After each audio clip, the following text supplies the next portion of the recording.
Hello, Womanaire. This is Modesta Maigambuguni from Purposeful and Excellence. So we're on day 6. The sixth secret to success is focus your efforts. We were talking about discipline yesterday. And it's one thing to set your alarm and you're up early. It's another thing to determine to do really well.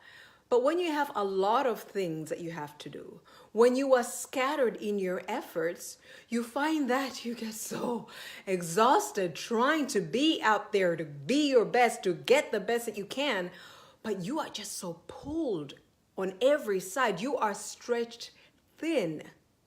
And so you're doing a little bit of everything and never mastering a thing, never fully being invested and finishing one thing, doing it well, and moving on to something else.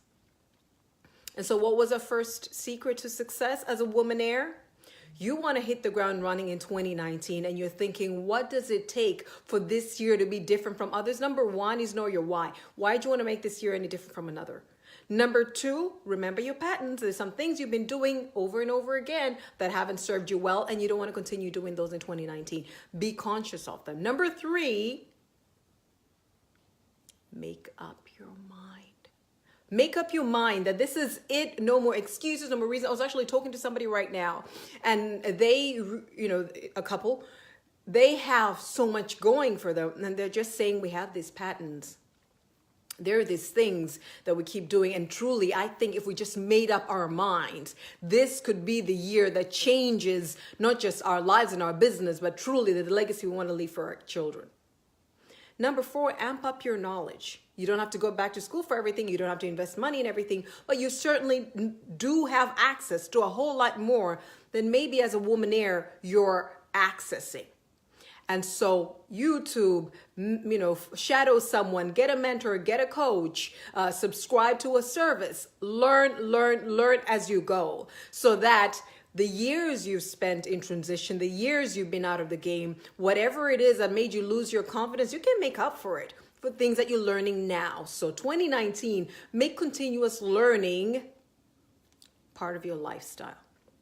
Okay, you don't want to read a book, which you should, but maybe you don't want to go through the pages of a book. Get an audiobook, And an audiobook is one thing. YouTube, listen to people, listen to podcasts. You can listen to podcasts.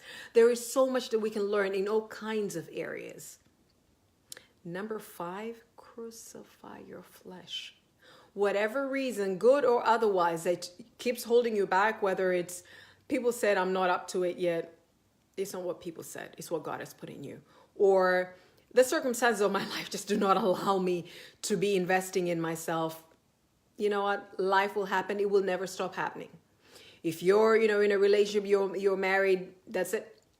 You have children, they're yours. They'll always be in your life. So will your extended family, whether it is your own or your spouse's. So Womanaire, crucify your flesh. Whatever reason, excuse, whatever comfort zone, whatever has been convenient, whatever things that you have believed. It could be a mindset thing, could be a belief thing that you have held on to that holds you hostage. Crucify that flesh. Get up when you need to get up. Go where you need to go. Keep your mouth shut. Open your mouth when you need to open. Get the wisdom to know the difference. Whatever it is you need to do for you to be able to hit the ground running, for you to be able to start practicing now those things that you want to incorporate into your life, 2019 and beyond, start practicing them now. I mean, there are times I have conversations with people and say, there are things that I do. There are times like, why, Modesta, do you set yourself up for these things? Why do you say yes? Why do you do? Why are you going out of your way when you're not really getting an immediate reward? When you're getting tired, you're putting these things, structuring them into your life, you could just give up and nobody would hold it against you. But faithfulness and practicing certain principles in my private life is what will help me be able to take on more publicly. So it's not because there's a boss saying hand this in or else. It's not because, if you don't do this, and you're delivering to a client, then you won't get your money. No, just simply because you want to be a woman of purpose and excellence. You want to be a Womanaire. You want to be the type of person where people can say, for one thing I know is that she is consistent. She does that privately when no one's watching. She does that whether there is one person in the audience like now or whether they're hundreds. This is who she is, and it becomes part of your personal brand. So crucify your flesh and go out and get yours. And then today, number 6, focus your efforts. And so this is what I've learned. Oh, there's this beautiful book that I've read, The E Myth, E being entrepreneur myth. And it basically says the success of anything, in that case, it was talking about a business and talking, to startup entrepreneurs. The success of anything lies in being able to put a system around it. And so you will find that things will grow to the level at which you have grown if all they have is you to depend on. And so if it is your family, it will grow to the level of its leader. If it is your business, it will grow to the level of your leadership, your technical competence, your management competence. And so the way that you can make sure that you can focus your efforts and get consistent results in an area is to put a system around it. What do I mean about putting systems? Because I think you've heard me talk about systems and structures quite a bit. What I'm talking about, these things, some of them can be pretty simple, is I have 24 hours a day. I want to spend some of that day investing in myself, and then, spend some of that day doing other things, the things I'm doing in community, the things I'm doing in my family, the things I'm doing in the workplace. How do I make the most of these 24 hours? Well, it's not by wishing. It's not by even writing a list, which is nice to have a list that you can take. But writing a list doesn't determine every second of every minute of every hour. So what you do instead is you can, or rather not instead, but on top of that, you can schedule the sessions. And so I am scheduling time to pray. I'm scheduling time to exercise. I'm scheduling, listen to me, exercise. I'm scheduling time, to write or to read, or, time with a person that I need to speak with. Schedule those in, and then allow for margin time before and after, for you to get to that, for you to be able to transition to that. You cannot have things exactly back to back by the hour, because you will need time to move around. You need time for meals. You need time for, whatever. But schedule it all in so that when that reminder goes off, you stop and you move on to the next thing. That's one way of putting a system around you, using technology to remind you that it is time for something else. Another way you can do this is support systems. So for instance, I'm sitting here recording, and on most days, you guys know I do this from home because sometimes you see my kids darting in and out. In most days, either if I'm not alone, that my husband maybe is with the girls, because you guys know, 5 and 4-year-old, they can get up to all kinds of things. Or, I will ask them nicely and, maybe put a program for them or give them homework or something to do so that they will not interrupt. And so that is a system. Or saying, I need to write a book, and so I'll need these hours, so I'll be away, and I'd appreciate it if they're not interrupted. That is putting a system around you. But you cannot leave things in your mind, and you're saying, I'm going to, I have these things that I'm going to do, and I'm going to do them. You need to put actions to them. You need to put systems and structures. Systems of support is other people. It could be technology that you're using that will prompt you. It could be that you are, for instance, on social media. You can post blog posts. You can post, whatever post, whether it's Facebook or otherwise. You can schedule them. So you don't have to physically be there. You prepare your things, you put them aside, and on such a date and time, boop, it goes on air. So you don't have to be there. So there are ways that you can be more focused. Another area of focusing your efforts is doing only that which requires you to do. I remember, and I think it was I'm trying to remember who it was. It was a friend, I was trying to remember which one it was, saying that they find that, apart from working, weekends are spent going to the market and shopping for the house and all these other things, yet they have help at home. And so they realize that it's about time that I get them to know what needs to be done on the weekend. So I can have, somebody driving with them, to a supermarket or to the market, whatever it is. In the African context, we actually go to the market, where things come straight from the farm. And, so look at everything else that you're doing, which is making you scattered and is not focusing your efforts, and determined to only do that which really requires you to do. I have another friend, and she was alone with her children, and she said, listen, I do the bare minimum so that I can save my energy on what needs me. And so, no, you will not find my house spotless. I'm not saying you should have a dirty house. I'm just saying do that which you need to do so that you can focus only on those things that need you. I remember speaking to my colleagues at some point, and I had said, listen, only bring to me, because you know what to do, you have the vision, you are trained, you have been delegated, you've been given the power and authority. Just go ahead, even signatory authority, go ahead and only bring to me. I trust you. Go and do. Only bring to me that which really, really requires my input. And by so doing in the home, so for instance, if there's a menu that you've created, let's say a 2-week menu, then nobody needs to keep asking you about, what do we cook tonight? Or, all of a sudden you've come in, you're tired, from whatever it is that you're doing, and you're told, oh, this is missing or that is missing, and you wanted to spend that time, which is requiring you now to go back to buy that thing. You wanted to spend that time investing in yourself. But if you've created a menu, you've empowered other people to go shopping for the house, and you put systems and structures around you, then, life just moves. You show up, for me, if there are meals you want to cook, go ahead and make those meals. If not, you have the systems and structures in place that you can focus on only that which requires your input. And so that's another way to focus your efforts. You don't have to do everything. Actually, it's a questionable point. It's a sign that something is not altogether well if you have to be physically present for everything that moves in your house, in your business, at the workplace. You should be dispensable. You should so run things that you have delegated, that you've given other people power and authority. Of course, you're trained and they know, what is required and at what, level of output, and then get out of the way. Just encouraging them here and there, checking through, what's needed. Everything is okay. Do they need you? Do they need your input? Maybe it's at a strategic level, at an idea level. So you can focus on that which you can do. There is only one you.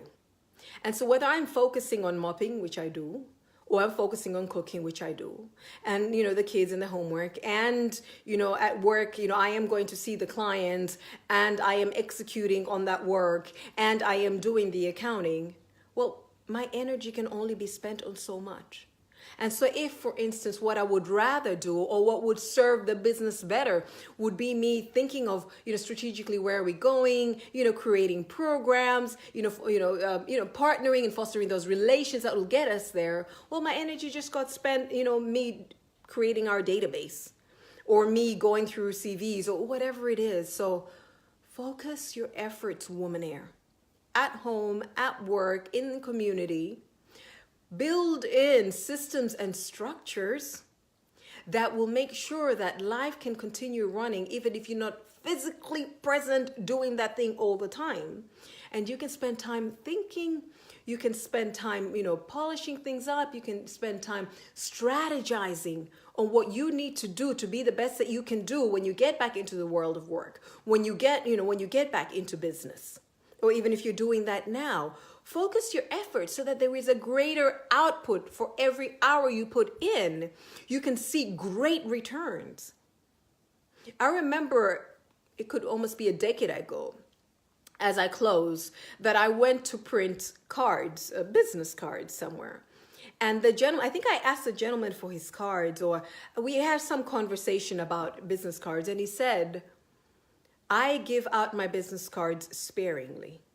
For every business card I give out, I expect to get, I think he was talking, he either gave me a monetary amount or he spoke of, in terms of partnership and relationships in return. So he didn't give his business card to everyone because it costs him to print and to make business cards. But also he was discriminate about what, the purpose for which he gave his business card. He gave his business card because there's a certain level of business and a certain level of clientele that he wanted to have relations with. I know someone else who doesn't give out business cards at all. And so they will have a conversation with you and you will bond, but truly they only share with those people they see that they can get returns in. Not because they're using people, but you also only have so much time. You don't want everyone having access to you. Oh yeah. By the way, you can be a good person, even a Christian and a godly person, but you only have so much time. And so you have to be very guarded. You have to protect your time. You have to make sure the time you spend focusing your efforts, the time you spend goes to yield the results that you seek. The time you spend is doing the things that will, lead you to fulfilling your purpose. The time you spend is going to give you returns in relationships, in competencies, in skills, in access, in business, in platforms, in promotion. And so, no, I don't see everyone. I do get emails from people. I do respond to them, but I don't work with everyone. I don't coach everyone. I don't mentor everyone. I don't take everyone's business. Actually, sometimes I walk away from money because I see that this will cost a whole lot more than the returns I will get. And I need to save this energy because I'm only one person. I am a wife. I am a mother. I am a daughter. I am a sibling. I am, a coach. I am a consultant. I am a daughter of the Most High God. I also need time with God.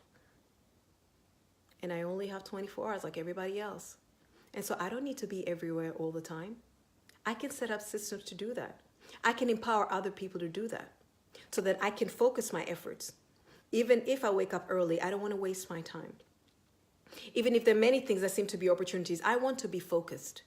This is what I am doing now for this season, for this purpose. And then when I'm done with that, this is the next thing I'm doing. This is how I'm spending the hours of my day. So when I get off this feed, I'm continuing with writing my book. And then I will go back and continue with my family. But I was there in the morning and we had breakfast and all kinds of other things. So listen, focus your efforts. I had to resign from boards. I had to resign from businesses. I took on I took on business. I took on 3 things a few months ago and I let go of them before I even started. I realized that I was about to stretch myself and it would not lead me to where I want to go. Yes, I left money on the table because it wasn't going to lead me to where I need to go. And some of what I was going to do was going to give me more heartache, more hard work than I was ready to go through at this season in my life. There's something else that I saw as more fulfilling, as more directly linked to where I want to go and what I want to accomplish. And so I focus my efforts and I do only that which is purpose driven, only that which is leading to service, and only that which will propel me to where I need to go so that I can be who I need to be to the people God has called me to. So I hope this has helped you. Number 1, know your why.